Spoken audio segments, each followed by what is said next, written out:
धाराशिव मतदारसंघात शिवसेना ठाकरे गटाचे विद्यमान खासदार ओमराजे निंबाळकर यांच्या फोन कॉल्सची जोरदार चर्चा आहे।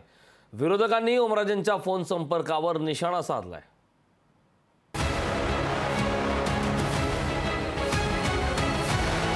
एखाद्याला बसमध्ये जागा मिळवून देणे असेल किंवा गाडीचा जॅक हवा तर धाराशिवमध्ये थेट खासदारांना फोन जातो। शिवसेना उद्धव बाळासाहेब ठाकरे पक्षाचे खासदार ओमराजे निंबाळकर यांच्या अनेक फोन क्लिप्स मतदारसंघात व्हायरल झाल्या। याच कामाच्या बळावर आपण निवडून येणार असल्याचा विश्वास ओमराजेंना वाटतो। पण ओमराजेंची ही प्रचाराची ट्रिक विरोधी भाजप आणि राष्ट्रवादीच्या नेत्यांना पटेनाशी झाली। बोलबच्चन खासदारांनी काय काम केलं याचं उत्तर विरोधक मागतायत। खोटं बोललं जातंय ना, लेखी मागा सहीने द्या म्हणा की तुम्ही नेमकं काम काय केलं, मग आपण बोलू। नाही काय बोलबच्चन काही बोलत बसतो ना।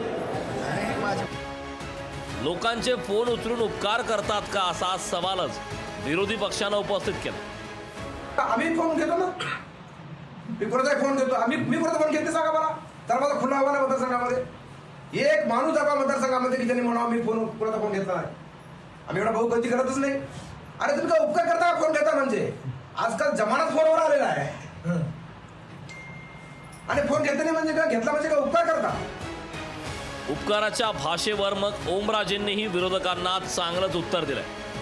ज्या आईबाबांना आपल्याला जन्म दिला त्या आईबाबाला म्हातारपणी उतार वयात सांभाळणं आपलं कर्तव्य आहे का उपकार आहे आईबाबावर?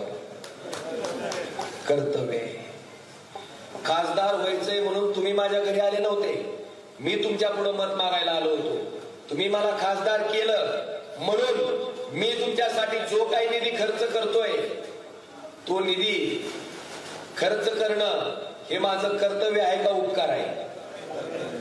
मग कर्तव्य भाषणात सांगतेत का? ओमराजेंचा प्रचाराचा फंडा महायुतीसाठी डोकेदुखी ठरतोय हे जरी खरं असलं तरी धाराशिव सारख्या मागास जिल्ह्यात जिथं शेतकरी आत्महत्यांचं प्रमाण जास्त आहे तिथं विकासाच्या मुद्द्यावर चर्चा होण्याऐवजी फोनाफोनीवर आरोप प्रत्यारोपांच्या फैरी झडणं दुर्दैवीच। ओंकार कुलकर्णी, लोकशाही मराठी, धाराशिव। लोकशाही मराठी ऐका, पहा, जागरूक रहा।